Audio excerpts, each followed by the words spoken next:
Bien, vamos a retomar el estudio de la carta a los Romanos en el capítulo 8. Romanos capítulo 8, digo vamos a retomar porque hace ya algunas semanas que lo dejamos, en donde el apóstol, como estamos viendo, está tocando un tema fundamental, os recuerdo, que es el de la seguridad de la salvación del creyente. Y no solamente seguridad de salvación, sino que está mostrándonos las evidencias que deben darse en las vidas de los creyentes para que puedan tener una verdadera seguridad.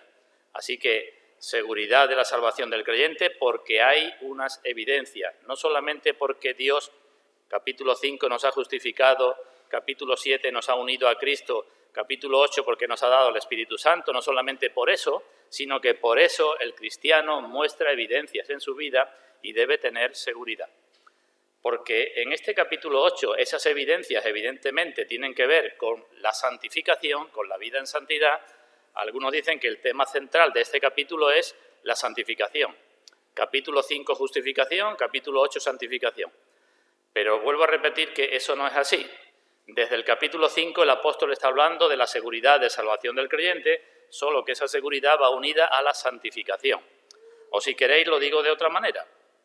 Aquí tenemos la seguridad de la salvación del creyente y las evidencias, o también tenemos la seguridad de la condenación del incrédulo por falta de esas evidencias. Si lo primero es cierto, lo segundo también. Comienza el capítulo 8 diciendo: ahora ninguna condenación hay para los que están en Cristo Jesús. Si lo vemos desde el otro punto de vista, podemos decir: ahora toda la condenación hay para los que no están en Cristo Jesús.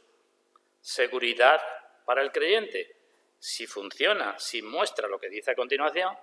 Seguridad de condenación para el incrédulo, si para los que están no hay condenación, para los que no están hay condenación. Si todos los que son guiados por el Espíritu de Dios son hijos de Dios, seguridad de salvación. Todos los que no son guiados por el Espíritu de Dios no son hijos de Dios, seguridad de condenación. Así que eso es lo que está tocando el apóstol. Y así nos ha llevado hasta el versículo 15, cuya primera parte pues ya comentamos el día anterior. Pero puesto que ya hace un poco de tiempo, creo conveniente recordar las ideas principales que vimos antes de retomar el asunto del día de hoy. Así que sin más preámbulos, vamos a leer Romanos capítulo 8 a partir del versículo 14 y hasta el 17. Pedimos la bendición de Dios y recordamos los asuntos fundamentales que vimos el día anterior. Dice ahí la palabra de Dios, Romanos 8:14. Porque todos los que son guiados por el Espíritu de Dios, estos son hijos de Dios. Decíamos, hay una correspondencia biunívoca. Todos los guiados son hijos. No hay ninguno que sea guiado que no sea hijo. Y todos los hijos son guiados. No hay nadie que sea hijo y que no sea guiado. Ahí hay una correspondencia completa. Todos los guiados, todos son hijos. Y todos los hijos lo son porque son guiados. Versículo 14. Pues no habéis recibido el espíritu de esclavitud para estar otra vez en temor, sino que habéis recibido el espíritu de adopción, por el cual clamamos, Abba, Padre. El Espíritu mismo da testimonio a nuestro espíritu de que somos hijos de Dios. Y si hijos, también herederos, herederos de Dios y coherederos con Cristo, si es que padecemos juntamente con Él, para que juntamente con Él seamos glorificados. Así que seguridad de la salvación, evidencias necesarias para tener esa seguridad. Antes de entrar en detalles, vamos a pedir la bendición de Dios. Vamos ahora.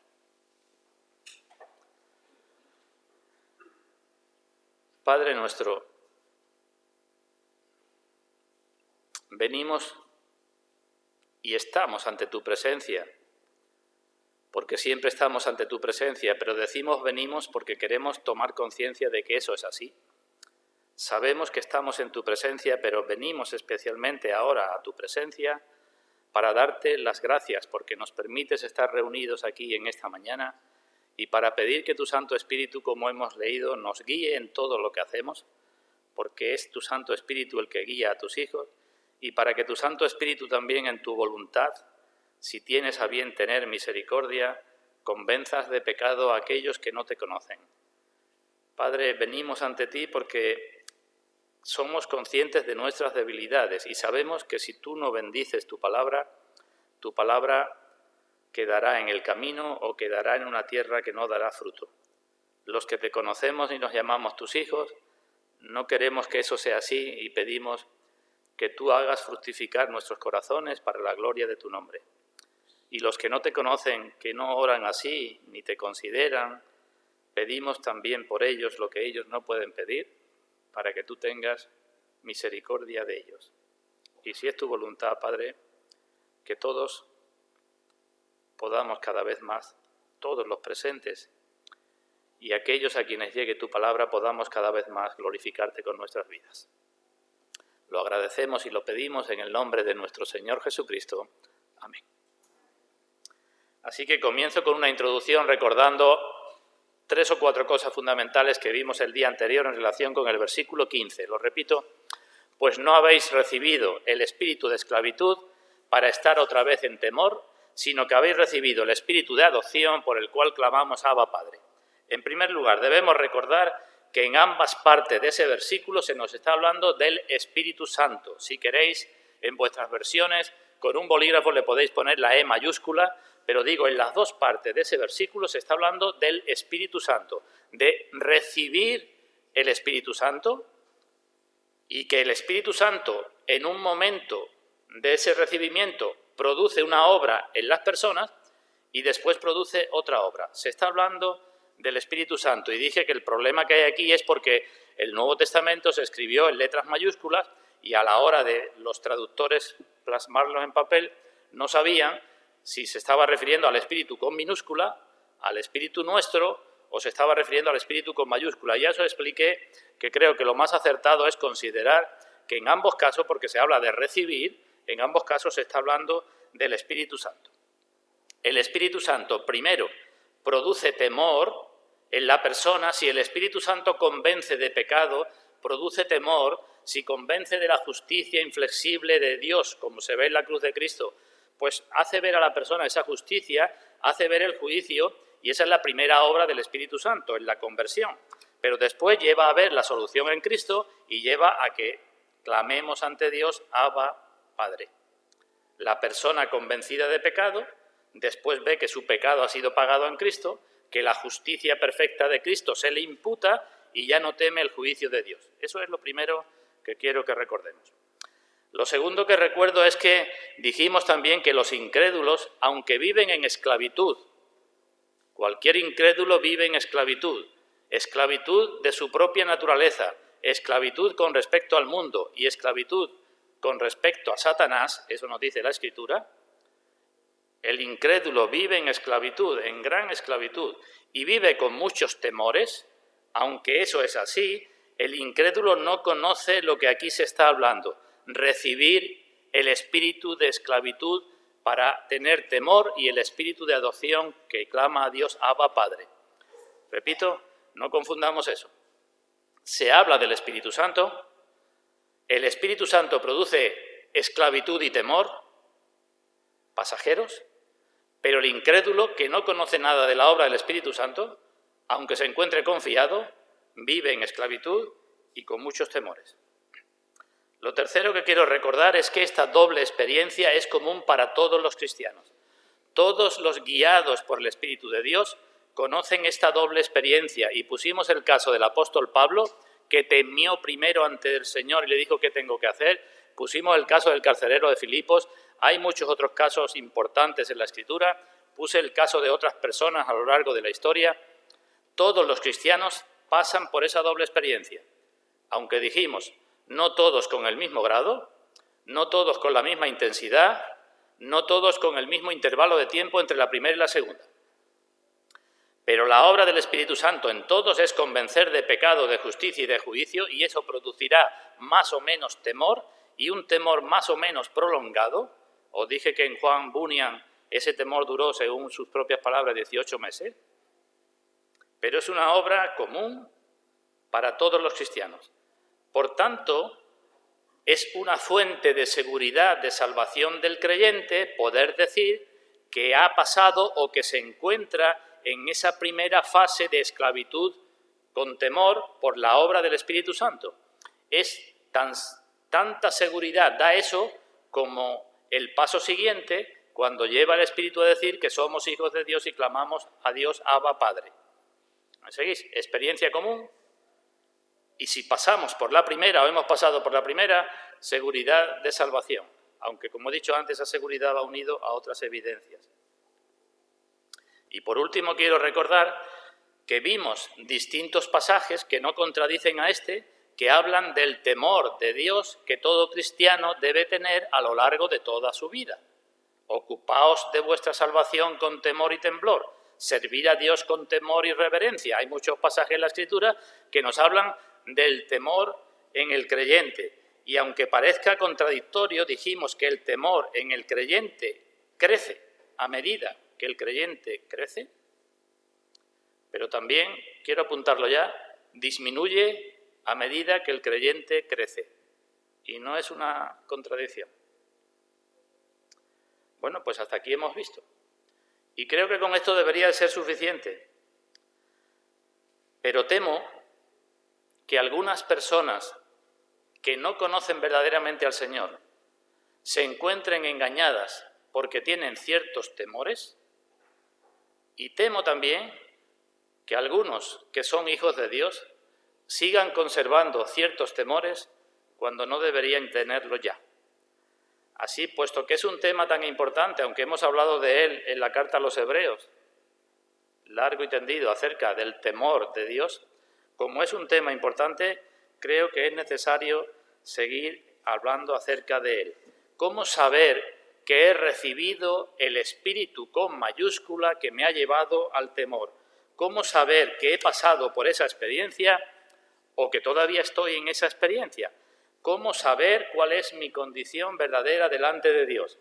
¿Debo temer a Dios o no debo temer a Dios? Son cosas muy importantes para nuestras vidas. Os lo digo de otra forma más concreta que quizás me entendáis mejor. Una persona puede reconocer su pecado y puede temer su pecado. ¿Pero eso es evidencia de que la persona sea cristiana? Debemos tener claridad en esto. Una persona puede intentar ajustar su vida a la palabra de Dios porque tema las consecuencias de la desobediencia. Conozco la palabra, temo que la desobediencia traiga problemas en mi vida e intento obedecer, intento ajustar mi vida a la palabra. ¿Pero eso significa que yo sea cristiano porque funciona así? Alguna persona puede venir a la iglesia y puede ser incluso miembro de la iglesia porque puede entender que lo mejor para su vida y para la vida de sus hijos, si los tiene, es que sigan la moral cristiana, que no se pierda con el mundo. Puede tener temor a lo que hay en el mundo, pero ¿eso significa que la persona sea cristiana? Alguna persona puede saber que lleva una vida que no es muy conforme a la palabra de Dios y puede estar temiendo que en cualquier momento Dios la castigue. ¿Pero por eso podemos decir que esa persona es cristiana? Así que creo que es necesario que hablemos más acerca de este asunto, porque es de fundamental importancia para que todos tengamos claridad, para que sepamos cuál es nuestra condición. Pero antes de entrar en ello, a modo de resumen, os quiero decir pues unas cuantas frases, a modo de resumen, a modo de todo lo que voy a hablar después, dentro de un momento a continuación. Os digo lo siguiente: el temor verdadero, el que es congruente con la fe cristiana, el temor verdadero, no el temor al mundo u a otras cosas, sino el que es congruente con la fe cristiana, siempre lleva a Dios, siempre. Y siempre lleva a un esfuerzo y a un mayor deseo por agradar a Dios. El temor verdadero siempre lleva a Dios y a un esfuerzo por agradar a Dios. Así sucede en la conversión. ¿Qué es lo que nos sucede en la conversión? Hemos dicho, el Espíritu Santo nos da temor, pero después ese mismo Espíritu nos lleva a Dios para que le llamemos Abba, Padre. Y así sucede en el verdadero creyente en las múltiples experiencias de caídas, de pecados, de disciplina y de problemas a lo largo de su vida. Siempre el temor verdadero lleva a Dios. Y sigo leyendo, el que teme verdaderamente a Dios porque es cristiano, quiere estar siempre junto a ese Dios al cual teme. Y no es una contradicción. El que teme verdaderamente a Dios porque es cristiano, quiere estar siempre en comunión con ese Dios al que teme. Pero también puede decirse que el que teme verdaderamente a Dios porque es cristiano y ha madurado, no teme a Dios. Diréis, Emilio, ¿qué estás diciendo esta mañana? No teme lo que Dios pueda hacerle, porque sabe que Dios no puede, y subrayo eso, hacerle daño. El que es verdaderamente cristiano y crece, teme a Dios en un sentido, pero no teme lo que Dios pueda hacerle porque sabe que Dios no le puede hacer daño, incluso no teme lo que el mundo pueda hacerle o lo que las personas puedan hacerle, porque todo obra para su bien. Y aunque una persona nos quite la vida, eso no nos hará daño, dice el Señor. El que teme verdaderamente a Dios porque es cristiano, a medida que madura, irá perdiendo todos los demás temores, todos, excepto el temor perfecto, santo y reverente a Dios. Así que como incrédulos, nosotros mismos, antes de ser creyentes, teníamos seguramente muchos temores. Y comenzamos la vida cristiana, hemos dicho, con la obra del Espíritu Santo que nos hace temer. Y continuamos en la vida cristiana y vamos perdiendo ciertos temores al mismo tiempo que vemos otros. Y si se crece suficientemente, lo que estoy diciendo es que el temor maduro es equivalente al amor maduro. Es difícil de separar ambas cosas. El temor es equivalente al amor. Y si queréis podemos ver un pasaje en primera carta de Juan, capítulo 4, donde el apóstol nos habla de este asunto. Primera carta de Juan, capítulo 4, versículo 18.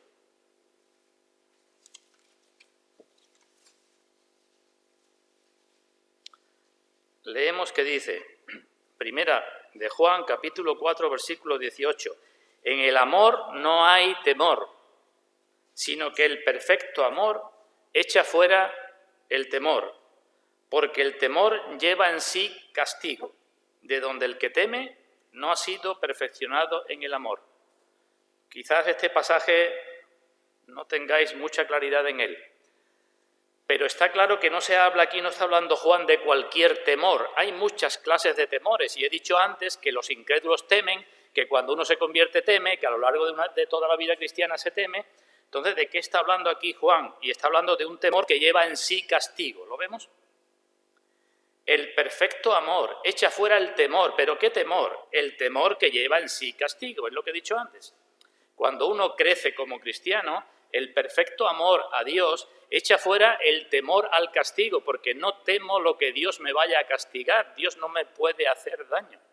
Tengo otro tipo de temor. Y en ese sentido, el perfecto amor se confunde con el perfecto temor.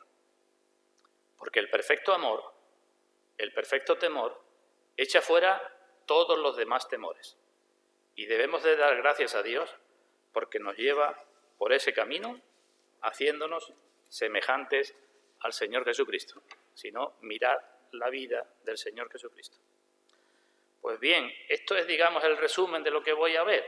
Y para aclarar esto vamos a analizar, aunque sea un poco rápidamente, distintos pasajes en el Antiguo Testamento y también en el Nuevo, quizás, si da tiempo, donde podemos ver a personas con el espíritu de hijos de Dios, ese es el título de nuestra predicación, y a personas que no tienen el espíritu de hijos de Dios, aunque tanto las primeras como la segunda tenían temores.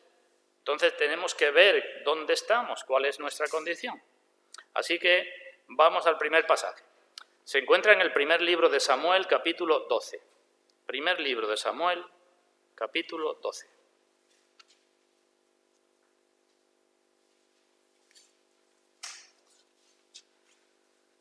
Aquí tenemos un discurso que Samuel dio al pueblo una vez que le había concedido tener un rey. El pueblo quería tener un rey, como a las demás naciones. Y Dios le dijo, ¿para qué queréis un rey? No me tenéis a mí, pero el pueblo quería tener un rey como las demás naciones. Y Samuel, pues por mandato de Dios, les concedió tener un rey y Saúl fue ungido como rey. Y nos dice al final del capítulo 11, si tenéis abierto 1 Samuel, en el versículo 15, 1 Samuel 11:15, que fue todo el pueblo a Gilgal e invistieron allí a Saúl por rey delante de Dios en Gilgal y sacrificaron allí ofrendas de paz delante de Dios y se alegraron mucho allí Saúl y todos los de Israel. Saúl fue designado rey, hicieron una fiesta, todos estaban contentos, querían un rey, Dios les había otorgado el rey y todos estaban contentos, hicieron una fiesta delante de Dios, ofrecieron sacrificios de paz para reconocer que Dios le había dado aquello y así estaban. Pero Samuel se acerca a ellos y lo que quiere es convencerlos de su gran pecado. Samuel, con el espíritu de hijo de Dios, quiere convencer a aquel pueblo que estaba celebrando una fiesta, según ellos, delante de Dios, por la paz que tenían con Dios, y quiere convencerlos de su pecado. Y leemos en el versículo 17 del capítulo 12. Ya tenían su rey, ya estaban contentos, esperaban que Dios aceptara el sacrificio de paz. Y leemos 1 Samuel 12, 17, dice Samuel, ¿no es ahora la siega del trigo? Estamos en el verano, dice, yo clamaré a Dios y Él dará truenos y lluvias para que conozcáis y veáis que es grande vuestra maldad que habéis hecho ante los ojos de Dios pidiendo para vosotros rey. Fijémonos, el pueblo contento porque Dios había otorgado, le dio lo que querían y estaban contentos. Y Samuel dice, pues yo voy a convenceros de que es grande vuestra maldad, y no porque ahora va a hacerse algo. Samuel lo profetiza, lo predice, dice, yo ahora voy a clamar a Dios y Dios va a hacer esto. Evidentemente Samuel tenía el espíritu de hijo de Dios, ¿verdad? Primera cosa, no quiere decir que porque nos vaya bien en la vida está todo bien con el Señor. Puede que el Señor nos otorgue lo que queremos. Pero si no podemos decir verdaderamente Cristo es mi paz, no puedo decir Cristo es nuestra paz, me estaré engañando a mí mismo, aunque Dios permita que durante un tiempo más o menos prolongado todo vaya bien en mi vida. Yo puedo pedir a Dios trabajo, salud o lo que sea y Dios otorgármela, pero estar haciendo una gran maldad delante de Dios. No quiere decir que el que le vaya bien, por eso es cristiano, y el que le vaya mal, por eso no lo es. Así que Samuel dice, voy a clamar a Dios. Versículo 18, y Samuel clamó a Dios, y Dios dio truenos y lluvias en aquel día, algo inesperado, y todo el pueblo tuvo gran temor de Dios y de Samuel.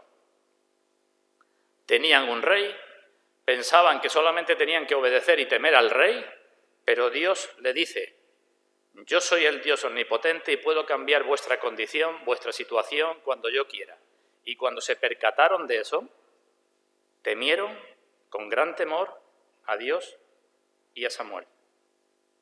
Dios, por los truenos y la lluvia, les hizo saber que debía ser grandemente temido. Es una pena que Dios tenga que hacernos conocer eso también mediante truenos y lluvias en nuestras vidas. Pero puede suceder que si después de mucho tiempo que vivimos bien no nos damos cuenta de lo que Dios quiere, Dios traiga esos truenos y lluvias para que verdaderamente lo temamos. Y aquellas personas que creo que puedo decir que no tenían el espíritu de hijos de Dios, temieron grandemente a Dios y a Samuel. ¿Pero eran creyentes? Seguimos leyendo, versículo 19.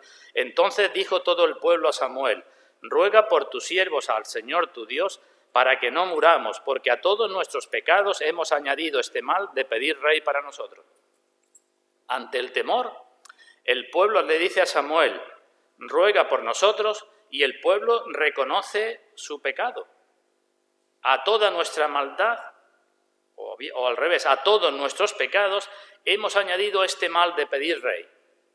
Así que estas personas que tuvieron temor de Dios y reconocieron abiertamente, públicamente su pecado y le pidieron a un hombre de Dios que orara por ellos, ¿estas personas eran ya creyentes? ¿Habían recibido ya al Espíritu Santo y tenían el espíritu de hijos de Dios o seguían en su incredulidad? ¿Veis que por lo menos con esto que he leído no es suficiente para decir, pues si yo temo y yo reconozco mi pecado, ya está todo bien conmigo? Es el mismo caso, no lo vamos a buscar, que el de Faraón en Egipto. Si os acordáis, Faraón en Egipto, cuando Dios trajo sucesivas plagas, en más de una ocasión reconoció ante Moisés y ante Aarón que había pecado. E hizo lo mismo que hicieron estas personas, decirle a Moisés y a Aarón que por favor oraran por él y por su pueblo para que Dios quitara las plagas. Exactamente igual. Así que suplican, ruega por tus siervos a Dios para que no muramos, dice el versículo 19. ¿Eran conscientes de su peligro por su pecado ante la ira de Dios? Eran conscientes. Pero no creían que Dios escuchara sus oraciones, ¿verdad? ¿Qué tenían que haber hecho? Pues lo que he dicho antes, el verdadero temor congruente con la fe cristiana lleva siempre a Dios. Tenían que haberse arrepentido y haberse vuelto a Dios, ¿verdad? Eso es lo que tenían que haber hecho. Pero le dijeron a Samuel, ruega, lo leo de nuevo, por tus siervos al Señor tu Dios. No son capaces de decir al Señor nuestro Dios. Ruega tú. Esta es una experiencia que quizás a vosotros como cristianos os haya pasado, por lo menos a mí me ha pasado muchas veces. ¿No os ha dicho alguien alguna vez, pide a Dios por mí, tú que estás más cerca de Dios? Yo no me arrepiento, yo nada de nada, pero tú haz el favor, como aquí, haz el favor de pedir a Dios por mí. Digo lo mismo que el faraón. Así que no basta con el reconocimiento del pecado, porque así hay muchos que no quieren que Cristo reine sobre ellos y sin embargo, cuando vienen los problemas en su vida, tienen temor de Dios, temor de la ira de Dios, quiere que otros intercedan, pero siguen haciendo lo mismo con sus vidas.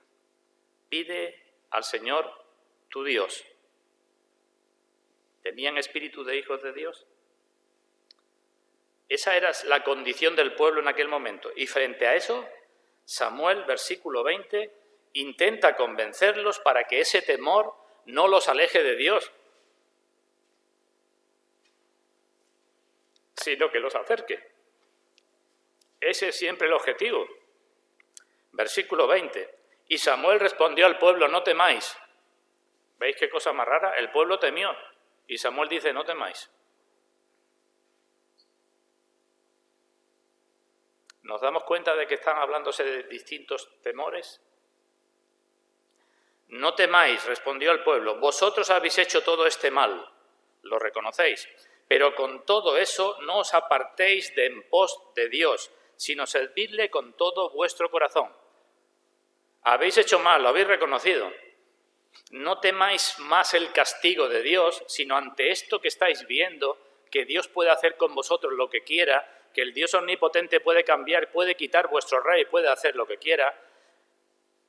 No temáis, sino acercaos a Dios. Le podía haber dicho que ruegue Saúl por vosotros. Os recuerdo que Samuel era el dirigente del pueblo hasta que vino Saúl y podía haber dicho, vosotros a mí no me queréis, no queréis que yo esté con vosotros trayendo la palabra de Dios, queréis un rey, porque el rey ahora interceda por vosotros.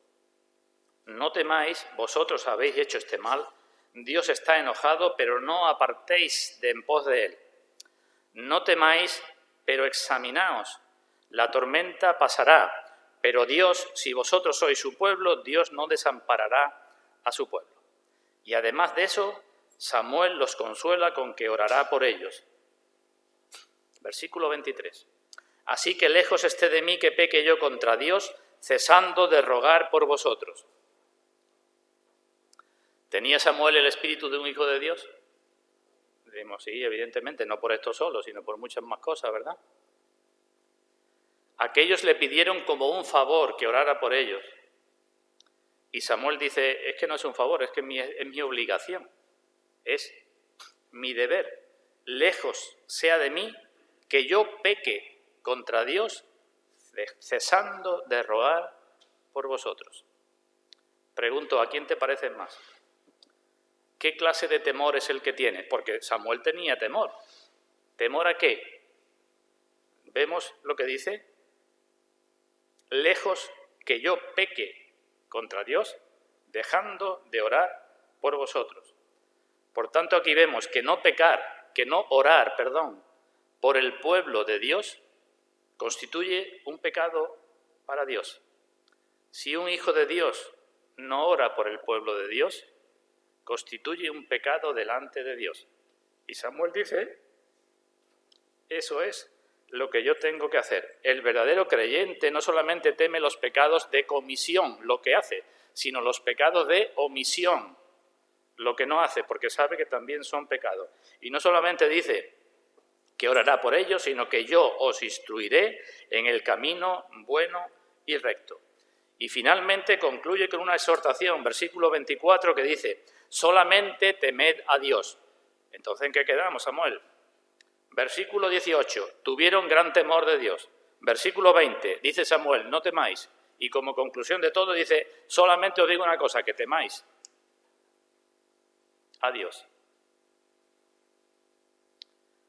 Con un temor de hijos, con un temor por desagradar a Dios, no con el temor a los truenos y a las lluvias, sino un temor verdadero que, si es verdadero, os llevará a servirle de verdad. Solamente temed a Dios y servirle de verdad, no en apariencia. Hay algunos que profesan una fe de apariencia, dice Pablo en una de sus cartas, ¿verdad? Aparentan que tienen fe, pero con sus vidas demuestran lo contrario.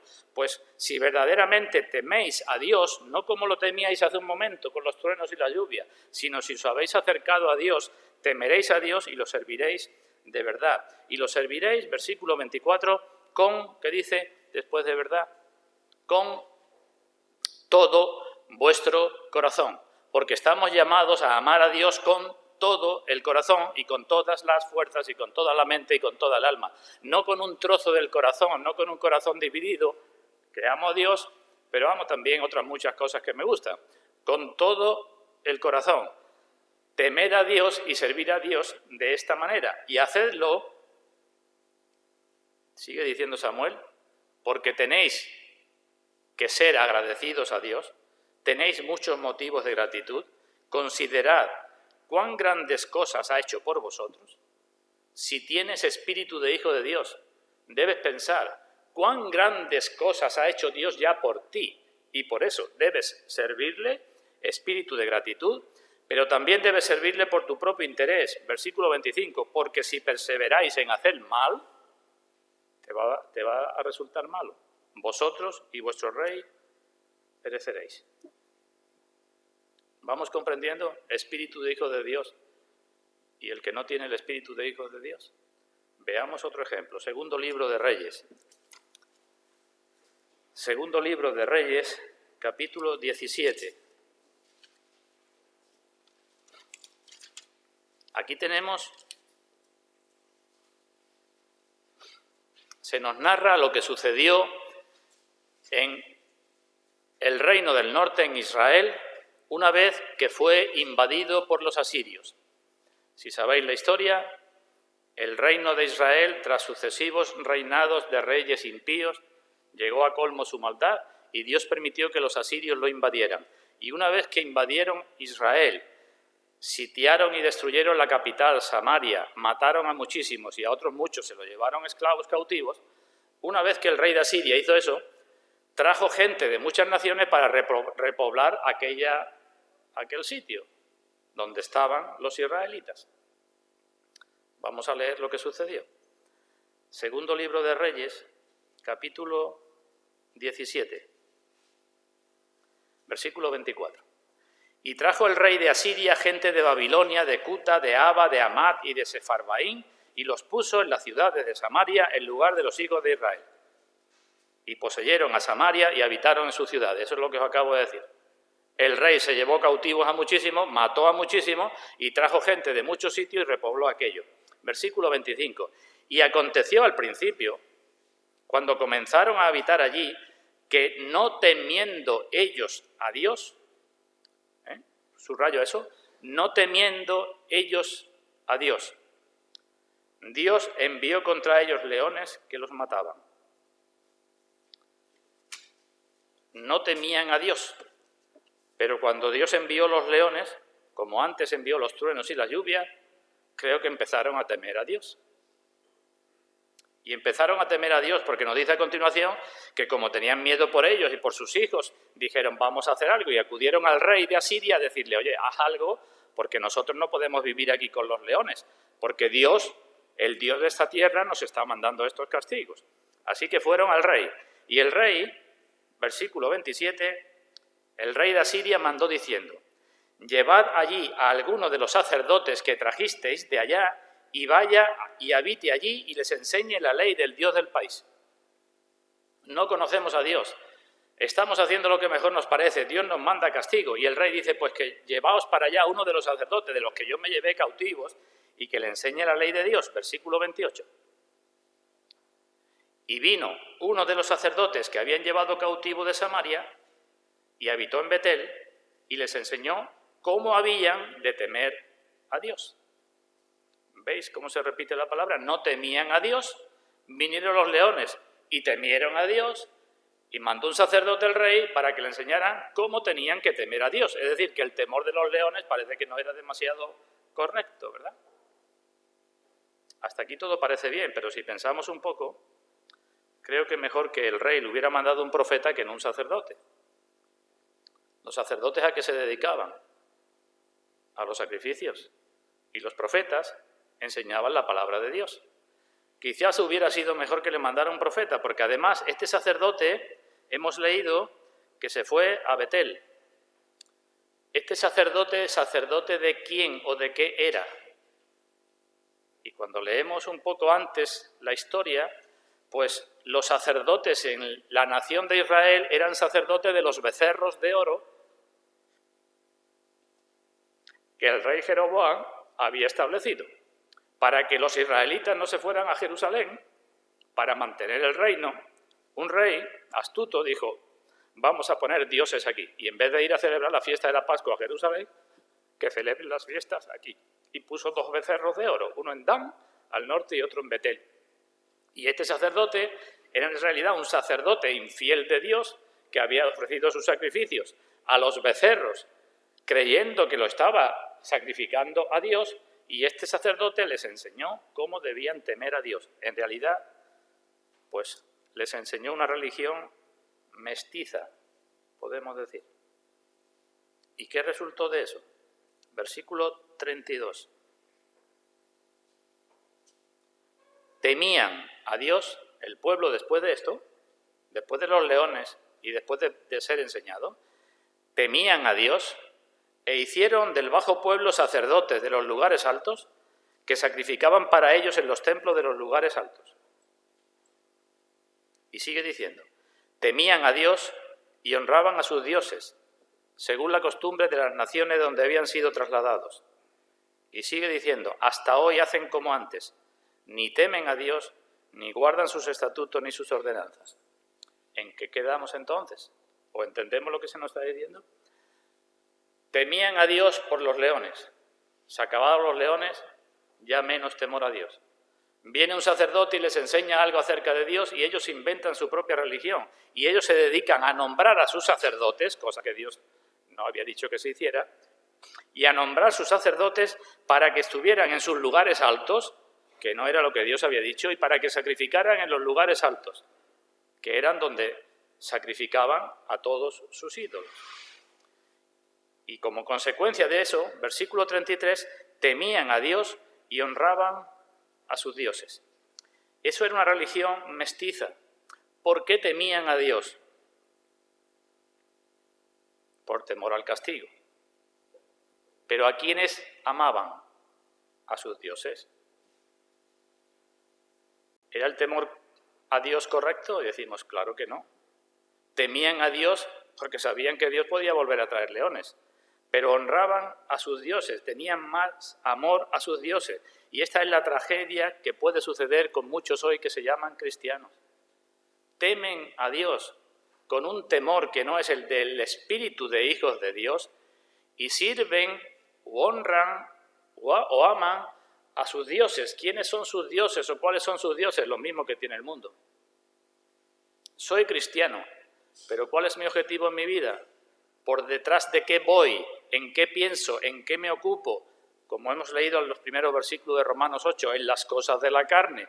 Piensa en las cosas de la carne, se ocupa en las cosas de la carne, los objetivos de su vida son los de la carne, pero temo a Dios. Temo a Dios y por eso vengo el domingo al culto. Pero amo lo que ama el mundo. Es más, si Dios no me mandara leones, si Dios no me mandara los truenos y la lluvia, seguramente yo seguiría haciendo lo mismo de antes. ¿Veis? Una cosa es temer las consecuencias del pecado, y por eso hay que temer a Dios, pero el verdadero Hijo de Dios no teme tanto la consecuencia del pecado como lo que es el pecado en sí. Cuando el verdadero Hijo de Dios mira la santidad de Dios y cómo es Dios, lo que teme es desagradar a Dios, desobedecer a Dios, deshonrar a Dios con su propia vida, no tanto el castigo de Dios. Así que allí estaban todos de acuerdo, que habían que adorar al Dios de la tierra, pero todos de acuerdo también, incluso en sus casas, que tenían sus lugares para servir a sus dioses. Y dice en el versículo 34, y así hasta hoy.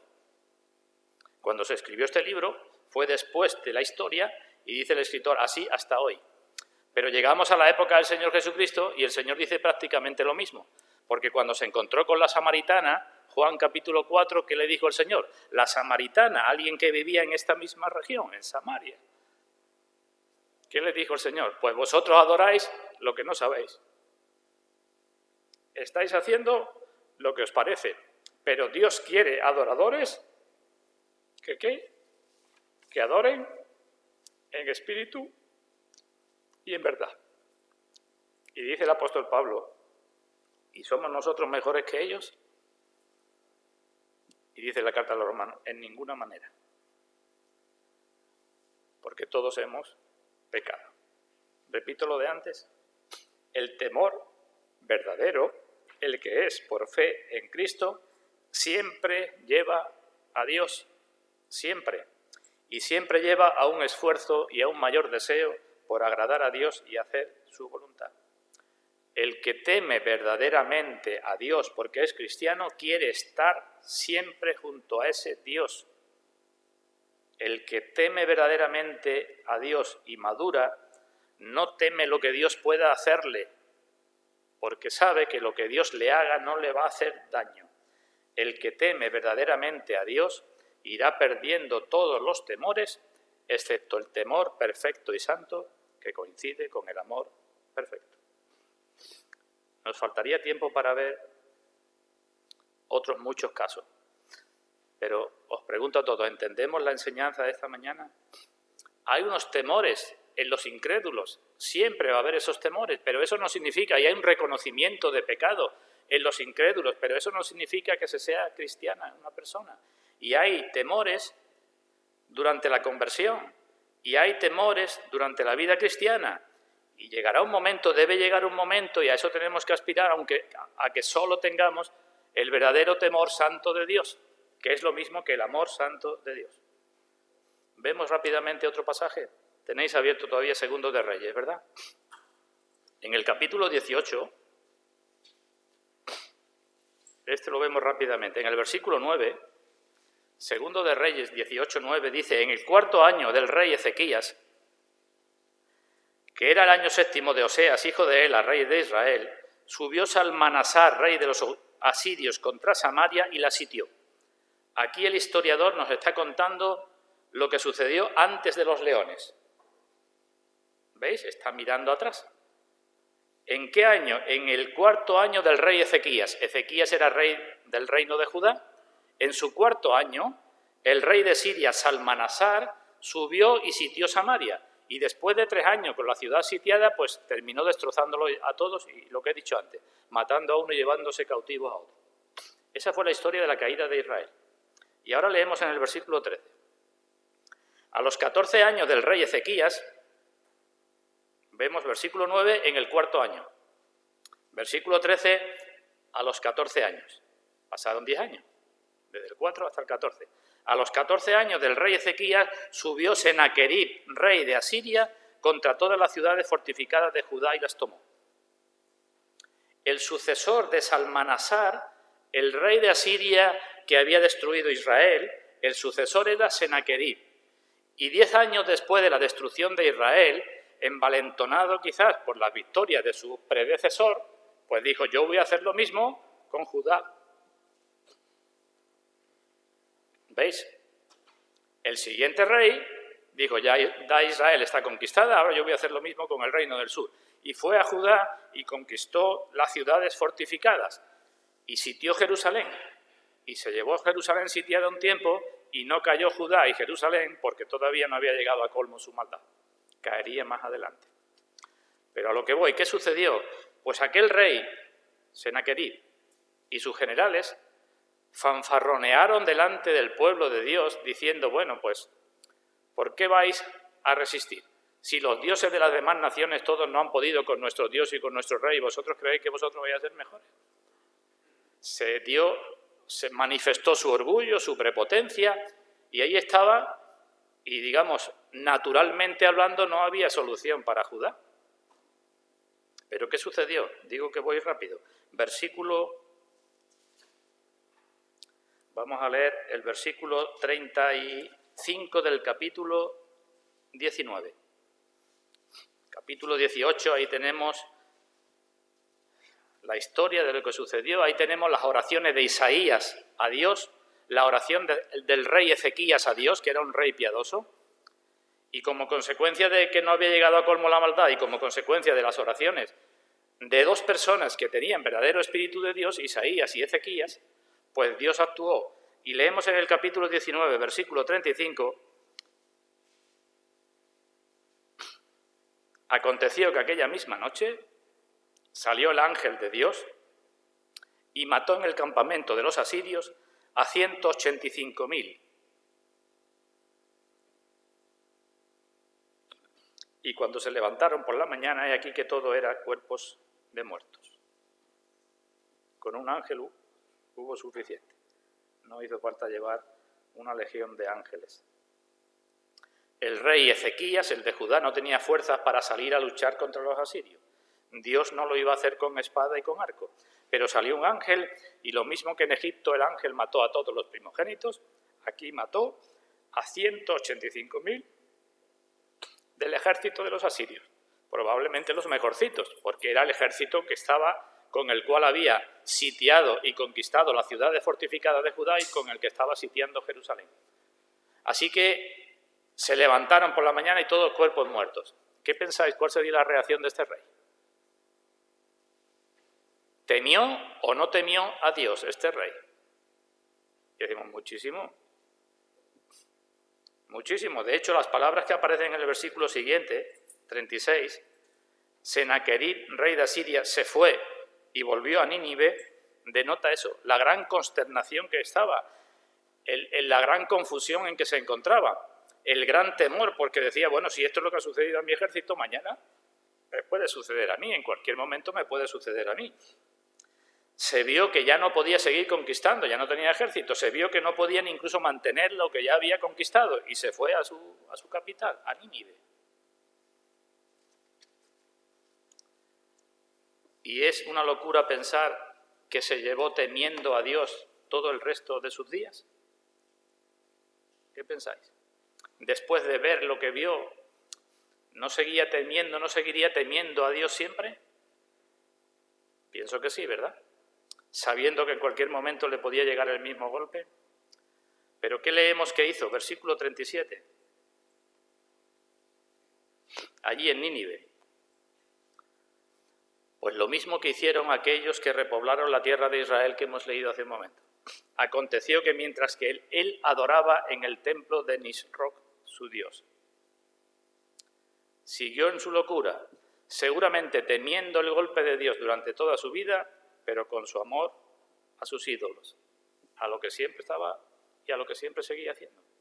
Y Dios, en su justicia, permitió que 2 hijos lo mataran allí en el mismo templo. ¿Vemos los ejemplos? ¿Recordamos el caso de Simón el Mago en el capítulo 8 del libro de Hechos? ¿Hace falta que lo busquemos? Leamos unos versículos. Hechos capítulo 8. Cuando Felipe llegó a Samaria, el mismo lugar que estamos hablando, cuando Felipe llegó a Samaria, predicó el Evangelio y muchos se convirtieron, pero había allí un mago llamado Simón que se mostraba orgulloso, que había engañado a muchos con sus artes mágicas, que la gente decía de él, este es el gran poder de Dios, se estaba haciendo rico engañando a la gente, pero creyó. Ante la predicación de Felipe, dice el capítulo 8 del libro de Hechos, que Simón el mago creyó y se bautizó. Y estaba con Felipe, y cuando vinieron los apóstoles a ver lo que estaba haciendo Felipe y a ver el progreso del Evangelio, pues también se unió Simón el mago a los apóstoles. Fijaos qué cerca estaba, una persona que decía que había creído, una persona que se había arrepentido, una persona que se había bautizado y que andaba en compañía de los grandes apóstoles y de Felipe, que era también un gran evangelista. ¿Pero qué hizo este hombre? Pues mostró lo que había en su corazón. ¿Y qué había en su corazón? Orgullo y dinero. A pesar de haber creído, a pesar de haber engañado incluso a Felipe con su creencia, porque en realidad no creyó, a pesar de haberse bautizado. Le dijo a los apóstoles, leemos capítulo 8, versículo 18, cuando vio Simón que por la imposición de las manos de los apóstoles se daba el Espíritu Santo, les ofreció dinero. Y les dijo, dadme a mí también este poder del Espíritu Santo, tomad dinero. Versículo 20, entonces Pedro le dijo, tu dinero perezca contigo porque has pensado que el don de Dios se obtiene por dinero. No tienes tu parte ni suerte en este asunto porque tu corazón no es recto delante de Dios. ¿Tenía Simón el mago el espíritu de hijo de Dios? No, a pesar de que estaba en la iglesia y estaba bautizado.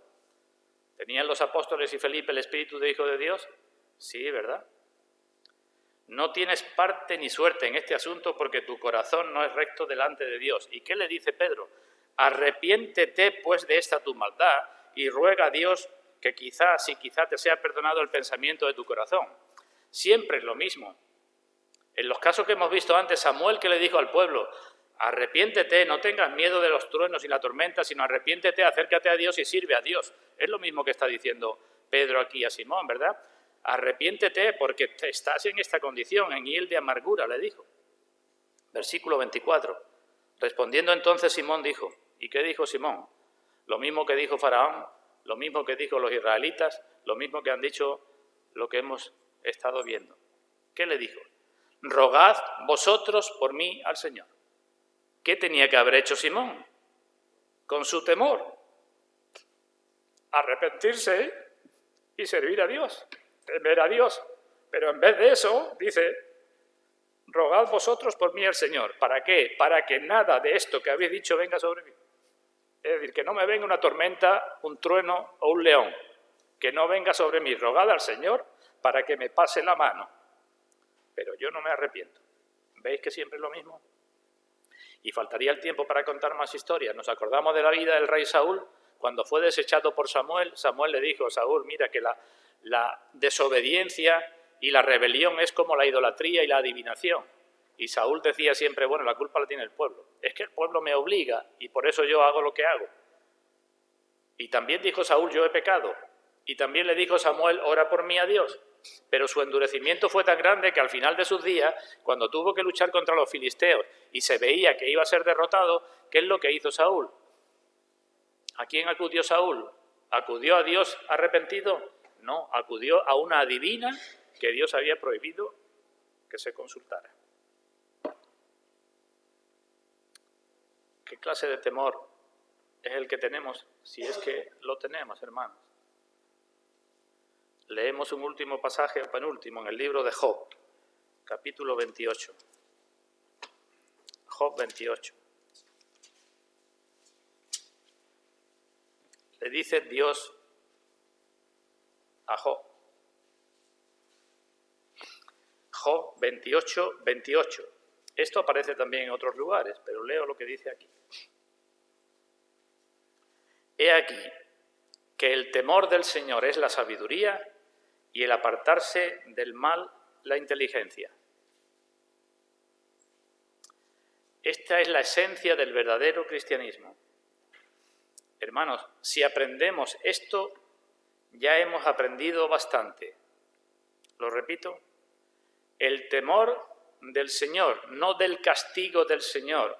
El temor del Señor que echa fuera todo castigo. El temor del Señor que se perfecciona en el amor al Señor, eso es la sabiduría. Y el apartarse del mal, la inteligencia. Y digo como dijera el Señor Jesucristo, el que tenga oídos para oír, que oiga. Hay un temor a Dios que surge de pensamientos duros de Dios. ¿Nos acordamos el que enterró su talento? ¿Por qué enterró su talento? Y dijo, es que yo sé que tú eres un hombre duro, que siegas donde no sembraste, y entonces tuve miedo y entierro mi talento. Ese es un temor de Dios porque piensa mal de Dios. Hay un temor de Dios que teme el castigo de Dios, como hemos venido viendo. Pero hay un temor de hijos de Dios que procede de pensamientos grandes de Dios, no de pensamientos duros, sino de la santidad de Dios, del amor de Dios, de la cruz de Cristo, un temor filial que lo produce el espíritu de los hijos de Dios. Y ese es el que tenemos que cuestionarnos si lo tenemos o no. El temor del Señor es la sabiduría.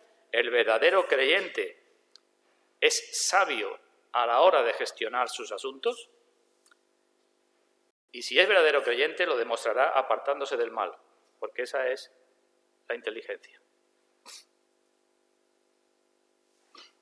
Terminamos. Podría decir muchas cosas a modo de aplicación, pero creo que ya es suficiente. Vamos a terminar leyendo un pasaje del libro de Proverbios y no lo voy a comentar, que sea el Señor mismo el que ponga en nuestros corazones lo que Él crea conveniente. Proverbios, capítulo 1.